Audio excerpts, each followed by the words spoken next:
All right, everybody. Welcome to our webinar today. We're glad you're here, and we have some topics surrounding vulnerability management that we think are interesting.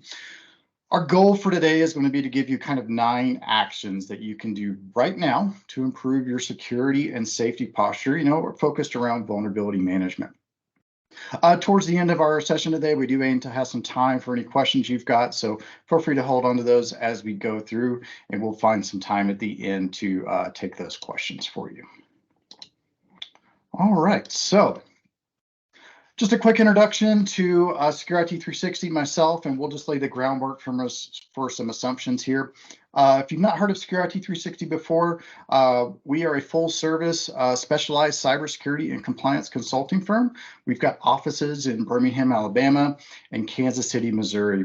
Our founder, David Forrestal, he's put together really a fantastic team of experienced credentialed professionals who are, we're really collectively focused on kind of the physics of securing IT. We're very proud to be an independent vendor agnostic technology company.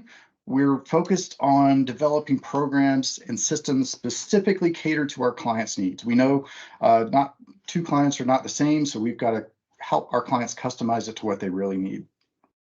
We want to empower our clients with advice needed to improve their security and maintain a safe posture for their environments. It's really our job to know what you don't know when it comes to the many facets of cybersecurity compliance. Our goal with you is to uncover those internal security issues that really most IT departments don't have the time to do, don't have the manpower to discover in order to keep their clients and their firm and their organization safe and in the top part of that security curve. We offer services in really 4 primary areas. First of those is going to be assessments and penetration testing. The second area is going to be compliance and standards. Our third area is going to be monitoring and incident response. And our fourth area is going to be managed services and program development. The goal of these areas is to really kind of align our clients, help them identify their security risk, proactively prepare, measure their present state of security and compliance, get that 24/7 monitoring in place for those threats, and when those threats occur and those incidents happen, be ready to respond to those in a timely fashion. For myself, my name is Daniel Perkins. I am a Senior Information Security Officer here at Secure IT 360. I live near Denver, Colorado, and I've been with the firm since about 2020. Completed my MBA in 2017, and I have active certifications in CISSP, CISM, CISA, and most recently a CRISC. Like most of us, my background for this first generation of cybersecurity professionals, I started in help desk like most of us did in IT help desk. From there, moved into IT management and eventually into cybersecurity. The first large security project I had, just to give you some background on where I come from, was really getting the company I was at ISO 27001 certified for our software development practice. Since joining Secure IT 360, I serve our clients with assessments, program development, virtual CISO, and of course, today's topic around vulnerability management. So a couple of assumptions I want to make just so we're on the same level here and we understand the field that we're playing from. For the most part today, we're going to focus with the people and process side of vulnerability management. Most of the suggestions we're going to give you, you can do without any additional software, tooling, direct costs, licensing. We're going to keep it at the people and process level. We're also going to assume that you have some sort of vulnerability scanner getting authenticated, high quality scan data. And our goal today is really help you to take that data and move it into information that you can use to make decisions at your firm. For all the topics today, some of what you hear today may be new. Maybe something you've heard before, or maybe even something you're already doing. For everything that we discussed today, all the options and recommendations, really just take what works for you and discard the rest. These are only recommendations, so you may want to take them and modify them to make it fit for your firm and your organization. And I'm really hoping that you get at least one thing you can use today to improve the security posture and vulnerability management in a positive way. All right, so before we get going into some of these recommendations, let's define what vulnerability management is. In today's age, I decided, hey, let's go ask a couple AIs and let's see what their definition of vulnerability management is. To no one's surprise here, probably, I got two different answers from two different AIs. Bing Chat, first off, I mean, the question to both was define vulnerability management. And Bing Chat gave me vulnerability management is the process of identifying, assessing, reporting on, managing, and remediating cyber vulnerabilities across endpoints, workloads, and systems. There's some other stuff there, talking about proactive and people and business operations. For OpenAI, I got the response, vulnerability management is a systematic approach to identifying, evaluating, prioritizing, and mitigating security vulnerabilities in computer systems, networks, and applications. Of course, there's more to it. I'm not going to read that because this is not Daniel Reed's AI prompts, but really, there's a few takeaways that I want to highlight and kind of focus you on from their responses. First highlight I want to point out is human expertise. Hey, good news for us humans. The AIs aren't quite ready to take over yet, so we still have a job here. So the point is, while we can automate and leverage a lot of the machine learning, a lot of artificial intelligence, there still has to be that human element to it, that human resourcefulness, that human context, understand what's going on. Another point I want to make, sometimes when we talk to clients, when we talk about vulnerability management, they think it's maybe just their firewalls, their public servers, but really both of these AIs gave us the answer of, look, it's not just endpoints. We've got computers, we've got workloads, systems, networks, and applications. We really have to take a holistic approach here and not just focus on one part of our IT environment. Next is prioritization, right? And we're going to talk about that in a moment. Not all vulnerabilities are equal, and likewise, not all of your assets are equal, right? Some servers have a higher criticality than others. Vulnerabilities, we're going to talk about that, the ratings that they get from CVSS and so on. Those are going to have to be prioritized by you, the human. Knowledge of business operations, both of these pointed this out. Again, not all systems are equal, and we need that human context to understand how does this system, this vulnerability that's affecting this system, affect my enterprise and affect my organization. Remediation. Often we're going to talk about this too. We think about just vulnerability management. It's just patch compliance. Let's just throw a patch at the machine and we're good, off we go. Not all vulnerabilities can be remediated with just a patch, and we're going to talk about that. And last, probably no surprise to anybody, when we think about vulnerability management, it is very much a journey. You're not going to get to the end of vulnerability management. You're going to be constantly going through this life cycle of identifying, assessing, remediating, mitigating, compensating, reporting, and then coming back around to it again. We all know there's Patch Tuesday every month with Microsoft and other vendors. So you've got to really think of this as a life cycle approach and not so much a, yeah, we've got vulnerability management. Check, we're done, we're good. All right, so let's get into our first point. So first thing we have to start with any journey is we got to know what we're doing, we got to know what we have, and we got to see what we got to protect, in this case, in vulnerability management. So first thing we need to do is build our asset inventory, and this goes for both internal and external public-facing assets. We have to take that holistic approach, right? Now, if you're thinking, okay, Daniel, that's fine, but how do I identify some of my assets? Maybe a couple of places you could start, especially on the internal side. Maybe just start looking through Active Directory, right? You've got all these devices in there, just see where they're flowing and where you've got to bucket it into. Another tool you can use, which we do this a fair amount, is we run a discovery scan with like Nmap or Nessus or something, and just kind of see what's out there in the network. What can we reach? You'd probably want to start that with a wide open scan, right? Just no restrictions on what VLANs you can get to, and really, just see what's out there, see what's responding, and make sure it matches what you're expecting as far as the number of assets, the networks that you can get to. From the public side, if you're not sure, first place I would recommend to start is just look at your firewall rules. Look at what you have publicly exposed, what's got outside connections in. You would also want to, especially on the public side and even on the internal as well, consider what you've got out there in the cloud, in those cloud hosting environments. Make sure you know, especially in the cloud, what's getting a public IP address and what ranges and addresses you have in those cloud environments, and make sure you've got those accounted for in your asset inventory. For both of these, if you've got any sort of internal automated scanning tool, a lot of ITSM or IT service desk, service management tools, they have those automatic network scanning in place. Consider bringing that asset list into your vulnerability management, kind of doing that checks and balance approach of seeing, okay, my ITSM says I have this. Do I see it in my vulnerability management scanner? Okay, I've got a match. That's definitely accounted for. Another method you might want to consider is kind of taking a backwards approach, looking at your critical operations and your critical applications. So, for example, in a law firm, you might have your document management system as a critical application.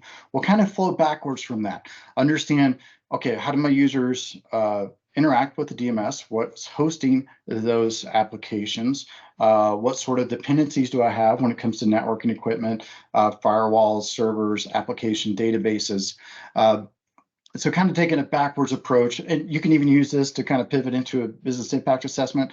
But you want to kind of start with that critical application and look at the dependencies flowing backwards from that.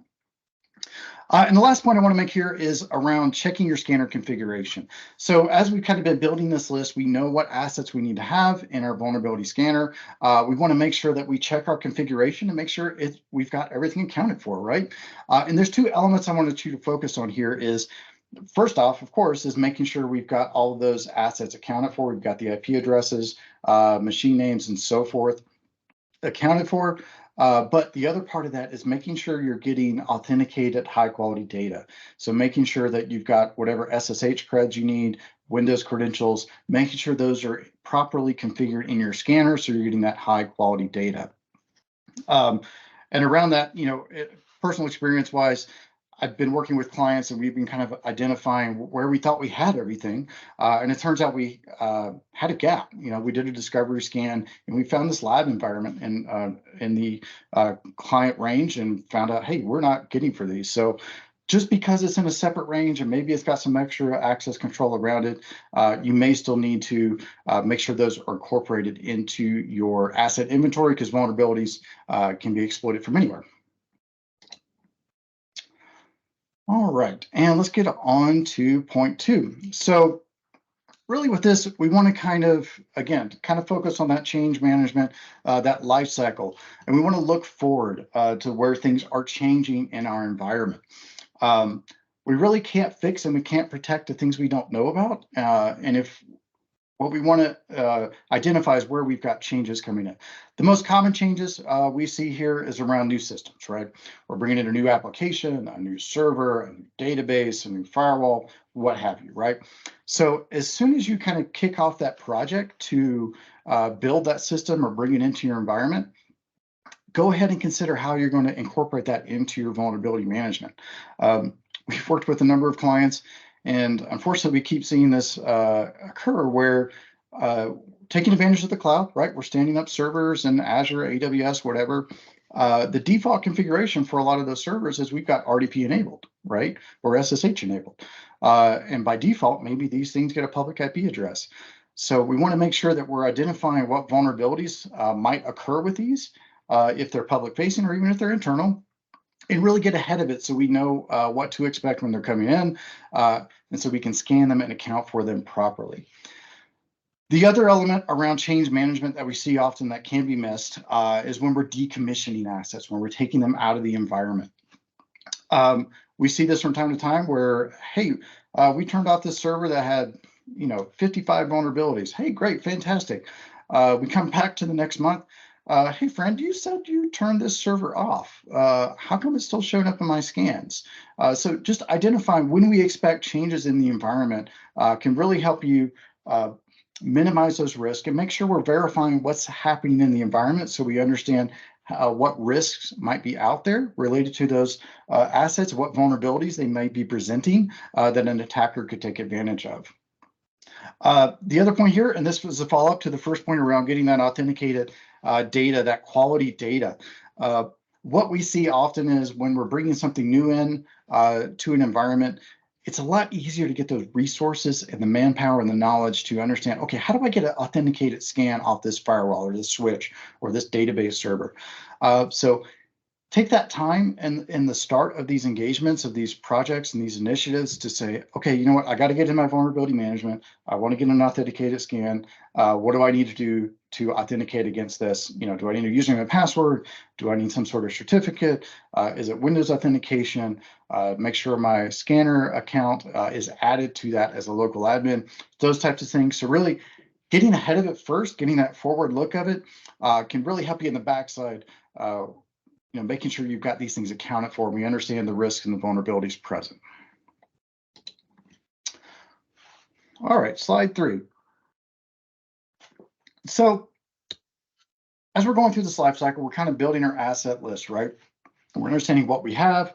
We're looking at our change management and saying, okay, here's the changes we've got in our environment. We're going to add that to our asset inventory. And really what I want to focus on here is we've all got a number of assets in our environment, and they've all got different criticality to us, right? Not every system is the same, just like us. All of our systems are snowflakes and they're unique, right? So really, we want to extend that principle here and try to assign some sort of priority or criticality or asset level to us, so we understand what's kind of very important to our organization and what we might need to focus on or put ahead of other assets or other vulnerabilities that we encounter in our environment. So I've laid out a few things here. This may or may not work for your organization, but again, take what works for you here. So first, what's got to take top priority is anything with life safety, right? Anything that's protecting humans, keeping humans alive, keeping humans safe. Those are the things that should always be top priority. Example of this might be something, in healthcare. Maybe we've got a network of healthcare assets that are, supporting life safety. We want to make sure those are top of our priority. Another environment might be, warehouse and manufacturing, operational technology, where we've got humans interacting in real world scenarios. In a prior role, we did a lot of warehouse management work, and we had robots and cranes and stuff running around with humans in close proximity. And what do robots need from time to time? They need maintenance, right? So we have to be able to identify what assets are in that range, so that way we can disconnect them, make sure the vulnerabilities are taken care of, so that way if we've got humans in that environment, we know they're protected as best they can be. Another critical point here, let's figure out what's going to break our operations, right? What's going to keep us from serving our clients and customers? Those should kind of be right after those life safety things. Focus on, critical applications like we talked about prior that are going to keep your organization from serving its clients and customers.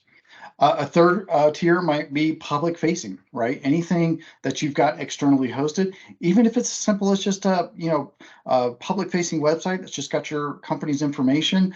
Certainly we don't want to get any grief because there's been a website defacement or the website's taken down, or you've got crypto miners or whatever happening on your website. Even though there might not be any breach of critical data or privacy concerns, it's still definitely kind of egg on the face, and it's a reputational harm to your company. And last, what I would recommend is, hey, what's got the crown jewels? What's got that critical data for your organization? Those are systems that you want to kind of tier up, get ahead of kind of lower tier systems to make sure we understand these are the systems that are most critical for us.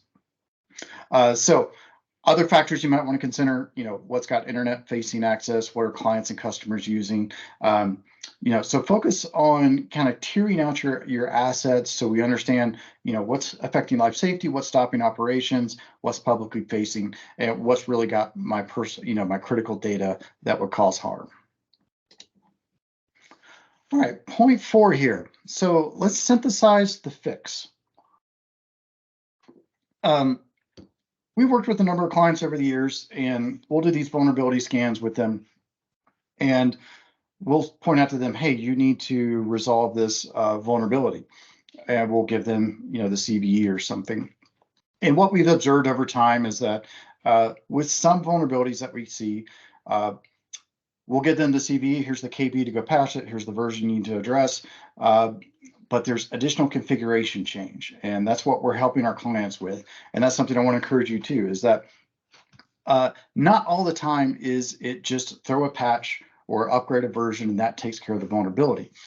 In most modern vulnerability scanners, you're going to see some sort of output that says, here's the fix you need to do. It may be upgrade a version, upgrade a KB, do a configuration change, and it's going to give you those steps and that output, right?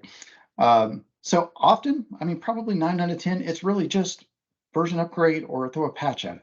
But something like Print Nightmare was one where we saw where just a patch alone was not enough. Log4j is another example where it's not always just a patch and forget. We've got to do some additional configuration, change management in the organization. So if you're part of maybe a large organization where you've got kind of IT and security separate, what I'd encourage you to do is, rather than sending over just the CVEs, most IT friends, they don't work off of CVE 1, 2, 3, 4, 5. They need KB 1, 2, 3, 4, 5, or what version do I need to get to resolve this vulnerability?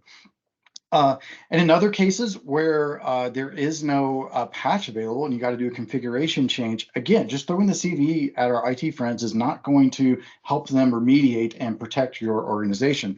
So let's give them the fix that they really need to do and less so focus on the CVEs. The CVEs are really largely for security folks. They're not for IT friends. The IT friends need that. What do I have to do to fix this?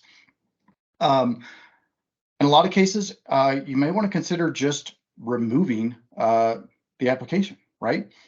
You don't have to worry about a vulnerability for an application that's not installed. So if you're looking at a server and it's got, I don't know, Adobe or Chrome or some other application that's got a vulnerability that has no user interaction, like, why is this even on this server?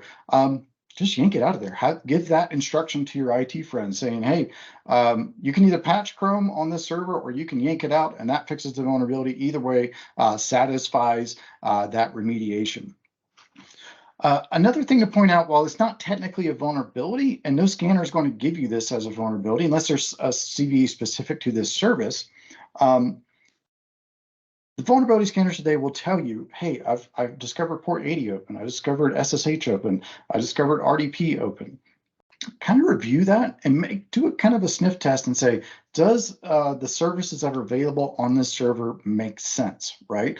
Again, you can't be vulnerable to a service that's not there and not running, right? So if you don't need RDP on this box, particularly a public facing box, you definitely don't want RDP there. Just turn that service off, yank it out. You can't be vulnerable for something that's not there.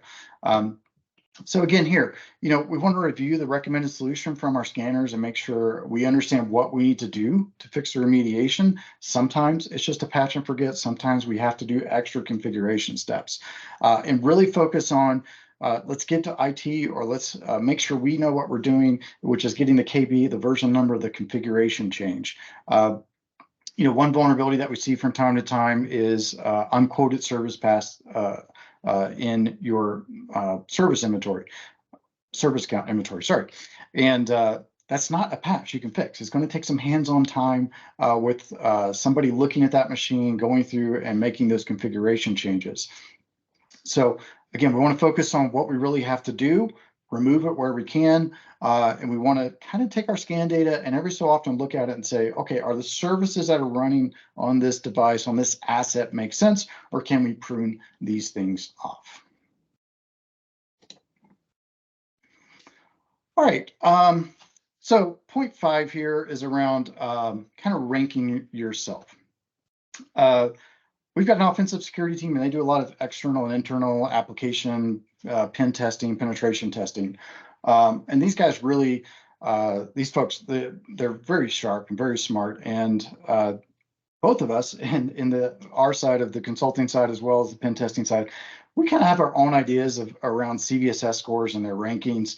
We'd love to debate these things together internally, often over whiskey or beers. But we both kind of feel like the CVSS score that you're going to get for a CVE, it's not the whole picture, right? There's a lot of context that it's lacking. And there may be different priorities that you need to assess yourself, right?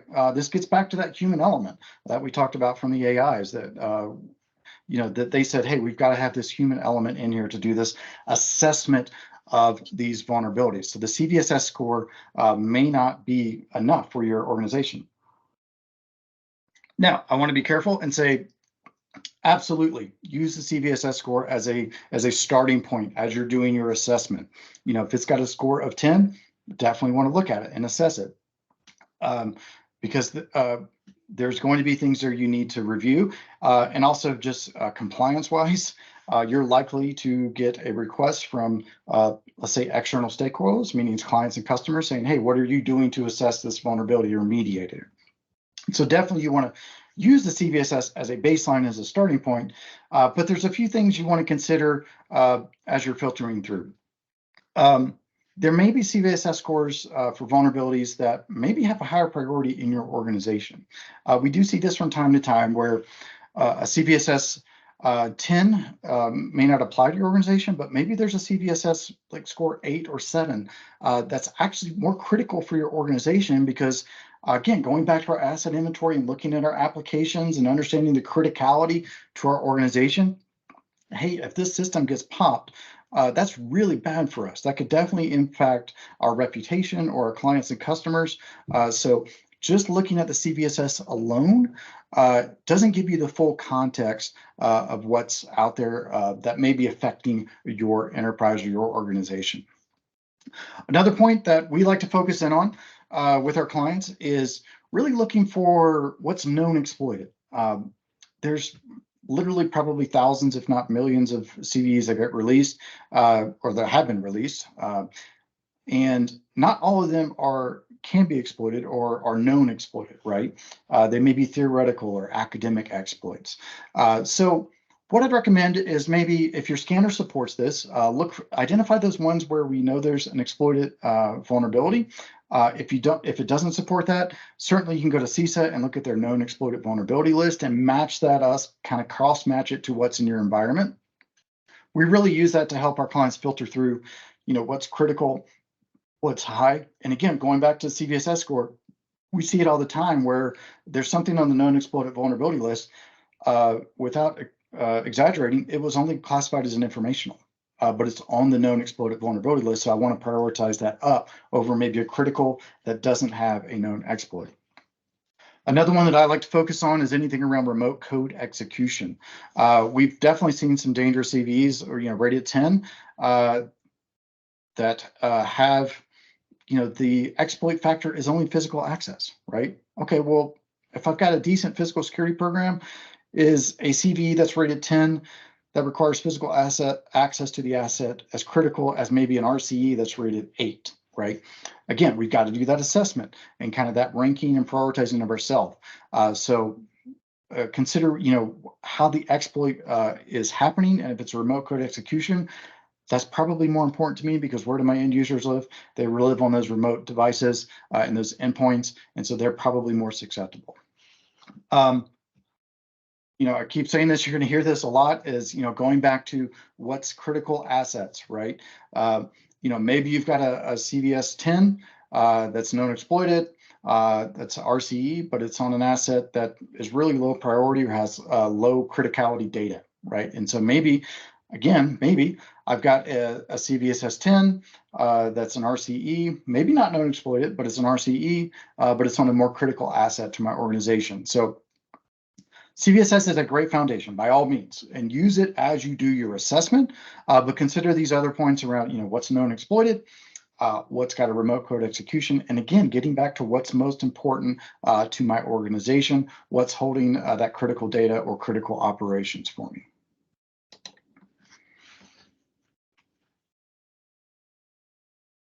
All right, point 6, and this is going to be a lot of interaction, a lot of collaboration with our IT friends or the folks who are doing the fixing after we've identified a vulnerability.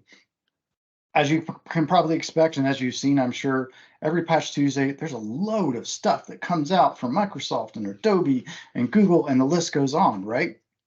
And a common mistake we see, getting back to that ranking in the previous point, is a lot of folks just try to take on all the critical and high vulnerabilities.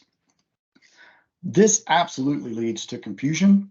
We get analysis paralysis in our IT friends and even in our vulnerability assessment side, and everybody's frustrated. Nobody's happy, right? Because we're just trying to take on too much work. Nothing's getting done. Everybody's just kind of stuck and we don't know what to do. So What we'd recommend is really we want to, with that ranking, we want to filter down the list to what's reasonable to get done in this patch cycle, in this remediation cycle, and kind of define those target timelines. What we often see too is we'll work with clients and they'll say, hey, I've got my vulnerability management policy. Great, fantastic. We'll look at their, hey, you say you're going to remediate all your critical and high vulnerabilities within 3 days' time. Fantastic, great target. But the reality is, for a lot of organizations, that is near impossible, and it is a paper policy. So let's communicate with our IT friends and let's identify what's a realistic timeline, right? What I like to do with these discussions is, we'll go through our vulnerability list and we'll say, okay, here's the 4, 5, 10 we're going to take on this month. I'll just straight up ask our IT friends, hey, when can you get this done? What's a reasonable timeline? And whatever they tell me, if it's reasonable, if they tell me, yeah, I'll get it done, 3 quarters from now. Okay, come on, we got to bring that back. But if they're like, hey, it'll take me 3 days or 5 days, fine. That's what I'm going to hold you to, right? If you told me 5 days time, that's when I'm going to follow up in 5 days and see, did you get it done? Is there a blocker, some sort of thing that's inhibiting you from getting this done, and escalate as needed. And again, going back to the policy thing of we see with a lot of clients, because they've got client requirements, regulatory requirements, we've got to address these or remediate these in a certain amount of time. I would encourage you here to maybe consider taking a look at your policy and seeing if you can make an adjustment to get more realistic timelines. The other way around this too is to change the language in your policy so it's not remediate. We see this in a lot of times where people will sometimes get their wrist slapped or fail a compliance check because they say we're going to remediate. But if we change the language from remediate to assess, now I've got a little bit more runway. If I can assess all my critical vulnerabilities that hit my ranking priority list within 3 days' time, then I've met my compliance requirements. Now there's ins and outs of this, and there's a lot of semantical stuff with contracts and requirements from clients. But consider that point of, hey, our paper policy may not match our practice. We either need to add additional resources to make practice match policy, or we may need to change our policy to match practice. But again, here, going back to one of my PowerPoints, let's give our IT friends, the folks who are doing the remediation, the actual fix they need to do, not just a CVE number. Let's communicate and collaborate with them to set realistic timelines, hopefully aligned with our policy and our client requirements. But let's understand what it's really going to take to get this done and hold each other accountable to what it needs. And again, if we're giving them that fix and not just a CVE number, hopefully they're going to be able to take action in a timely manner. Okay, and continuing in our life cycle, we've identified our assets. We know what's critical to our organization. We're identifying what vulnerabilities we may need to prioritize. We're looking at what work we need to do, and we're communicating and collaborating with our IT friends or the folks who are doing the patching. Now we start issuing work out, right?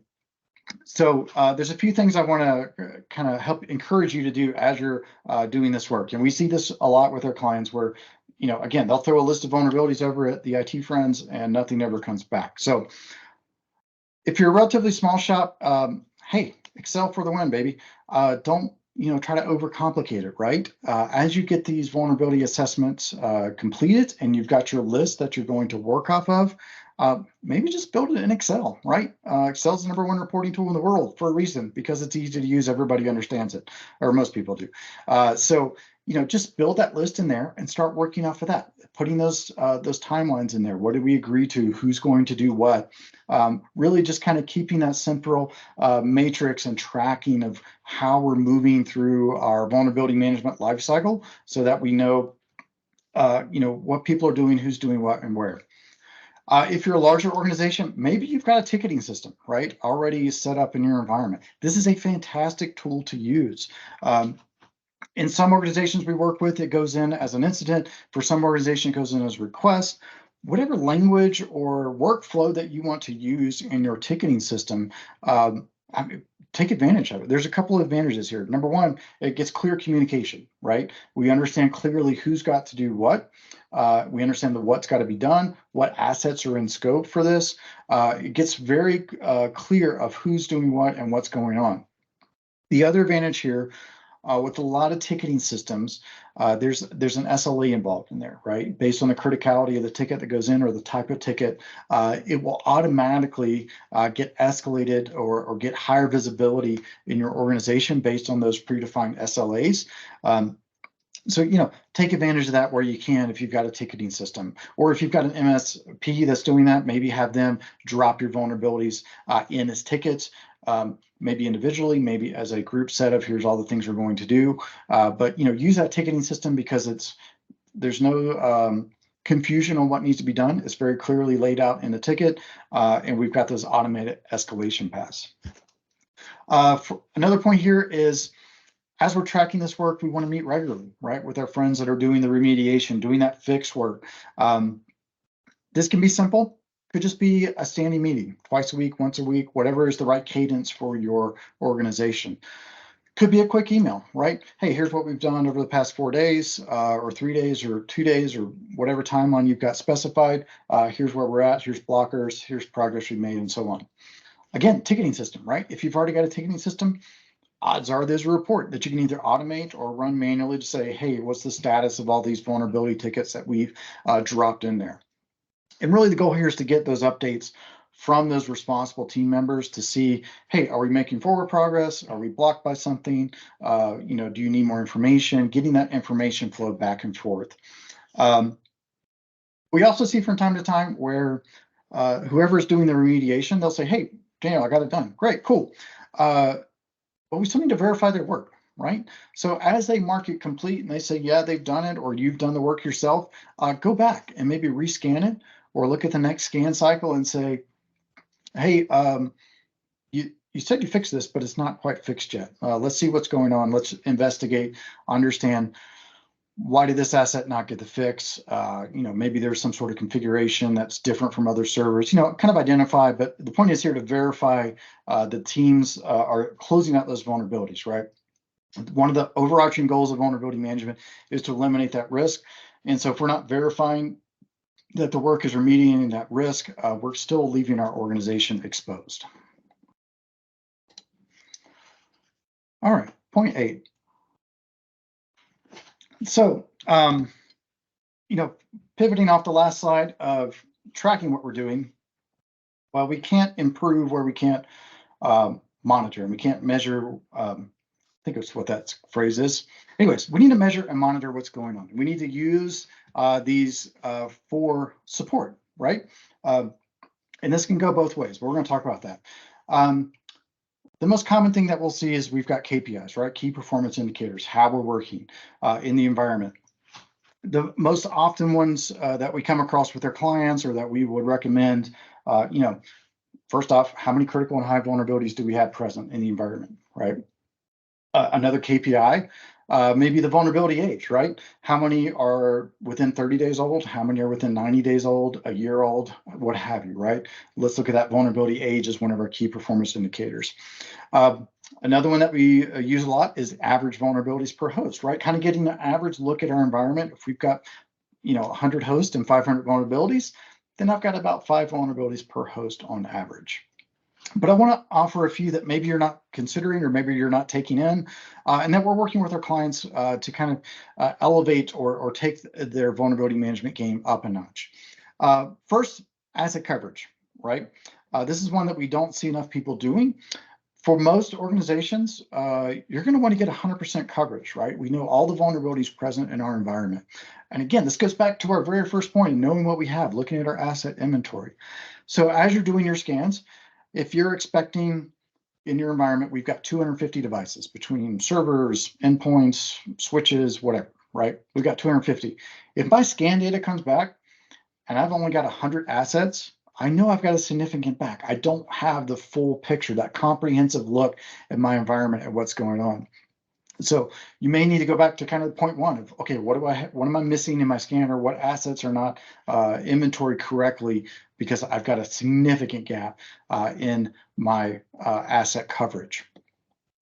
Another one that we want to track that sometimes we don't always see with our clients is the time to close. So we're issuing these work tickets or these vulnerability mitigations, remediations. How long is it taking our team to actually get these done? Perhaps teams are overloaded, right? We're all suffering from that. It seems like we've got more work than we have capacity or availability. Maybe the patch failed, right? And then they had to go back and redo work. We want to look for trends with this, maybe with specific assets in our environment. But this can also go the other way, right? If the team is really just knocking it out of the park and they said it was going to be 5 days and they knocked it out in 3, hey, absolutely celebrate those wins, right? Give some high fives, pizza lunch, whatever works for your organization to show that appreciation that, hey, not only did they get their work done, but they also reduce the risk and exposure to our firm, to our organization. We absolutely must celebrate those wins and give the high fives and appreciation appropriately. Another KPI that we might want to track that maybe we're not is around exceptions, right? Maybe we can't patch this system for a specific reason. Could be the downtime cannot be tolerated right now. Could be a project that's got to have this system up. Or in that case, maybe there's no patch available, right? We just can't, the vendor's not releasing anything for us to do, but we still got this vulnerability present in the environment. So, start monitoring those exceptions as they come through, and maybe look for trends. Maybe there's a specific vendor in your environment that they're really just slow or delayed or not releasing patches. And then that can flow over to your vendor risk assessment. But for each of these, really what I want you to focus on is trending, right? Not so much individual instances or specific cases. We want to track these really over months or quarters so we can show the trends. How are we moving in our organization? Are we moving in a positive way? Are we moving in a way that needs some support or assistance? So avoid those specific instances and cases, and we really want to track this over time of months and quarters. All right, and our last point, number 9 here. As you can see, we're kind of flowing through the life cycle of we're identifying what we need to scan, we're looking at what needs to get done, we're doing our priority ratings, we're issuing that work, and we're monitoring and measuring our work, and now we need to report on how we're doing. So again, like I mentioned at the start, this is an ongoing journey. You're never going to finish vulnerability management and be done, right? So we have to keep this life cycle going. So again, kind of going back to tracking tickets. Meet often with your team that's doing the work of mitigating these vulnerabilities, of putting these patches in place. For most organizations doing this monthly reporting cycle, like I said, monthly is usually the best cadence, but in your environment, it may be quarterly, or I wouldn't really try to go less often than quarterly. I would advise you or encourage you to get to monthly. Really what you want to do in this time is kind of look at your KPIs, right? Look at how the team is performing over that trend period, right? And in this reporting cycle, I'd recommend, kind of keep it for the report as high level as possible. And there's a reason for that, is because you might want to share this report with leadership or executives in your organization. And there may be a case where you've got to share it with auditors or external parties. So the higher level you can keep it out of the weeds. It makes it a little easier to share and really get the true state of your vulnerability management. Again, let's celebrate and highlight our wins, right? Maybe this is, hey, we increased our asset coverage from 50 to 60%, or, our closure rate, we went from 5 days to 3 days, or maybe, hey, we finally got rid of that pesky vulnerability that's been hanging around on these old assets in our environment. We finally got those out of there, right? Use it to celebrate and show what's going well and give that appreciation to the teams. And of course, there's always going to be room for improvement. So when you identify what those are from the past reporting period, let's start building those into our program for the next cycle. Maybe that's, hey, we've identified, we just need a little bit more information from our team around what, assets are in scope, or maybe it's, I need just a little bit more information on what KB or what version that we need to get to. And again, maybe this is a positive improvement. Maybe the team found a way to test things faster, right? And so we're taking that time to close further down. Collaborate on what's working well and what needs to be improved. And And again, use this to gain support, right? If you're seeing a trend where, hey, our time to close is just really getting out of control, let's bring that up to leadership and executives and say, hey, I may need more resources. I may need some support. Maybe it's training, whatever it is. Use the reporting cycle to not only celebrate what's going well, but use it to gain a collaborative way to get improvement and collaborative way to get resources. So keep it on that communication and collaboration level to really improve your environment. All right, so let's kind of recap where we started from. So really, we want to start with that asset inventory. We have to know what we've got, what's got to be protected. If we don't know what's got to be protected, how can we effectively keep our organization safe and secure? Look forward, right? As we bring changes into the environment, as we're bringing new assets in, as we're taking assets out, let's identify what's coming and going so we can make sure it's properly accounted for in our vulnerability management. Point 3, asset priority, right? Not all of our assets are created equal. One server may be more critical to our organization delivering what we do than another server. So let's make sure we understand what's got a critical path to serving our organization and serving our clients and customers. Point 4, synthesize the fix, right? It's not always just patch and forget. Sometimes we have to do those extra configuration changes. Maybe it is just a configuration change. We can't just throw a patch of this. We've really got to synthesize what is our scanner telling us that we've got to do. Number 5, rank it yourself, right? CVS is not the complete picture for your organization. It is a great foundation to start from, but you've got to really contextualize it to your organization, understand what the vulnerability is, how it might affect your organization, and how it's affecting the assets in your network. Number 6, schedule the work.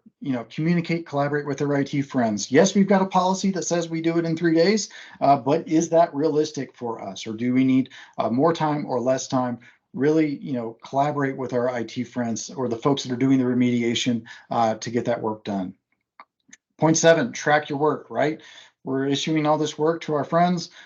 We trust them to get it done, but we also got to verify it. We also got to make sure that we can set it up. For point 8, which is measure and monitor, right? We're putting all these vulnerability efforts in. Let's start measuring and monitoring our work, right? Let's see what's going well. Let's set up our KPIs. Maybe you're on asset coverage, criticals and highs, whatever KPIs work in your organization. Let's get that measuring and monitoring set up. And of course, point 9, report often, right? I'd recommend and encourage you to do monthly reporting because we get monthly patches and vulnerabilities issued. And use that to, again, celebrate what's working well and use it to gain momentum to improve. So that'll wrap us up for today. Thank you, everyone, for attending. Appreciate you taking out some time of your busy day to join us. Thank you to Rich and Nikki for setting up the webinar and making my deck look way nicer than I could do of my own. I want to wish you all the best with your vulnerability management journey. If any of this struck a note with you and you're thinking, yeah, Daniel, I understand what you're saying, but I really need some help, feel free to reach out to me. I've got my contact info on the next slide.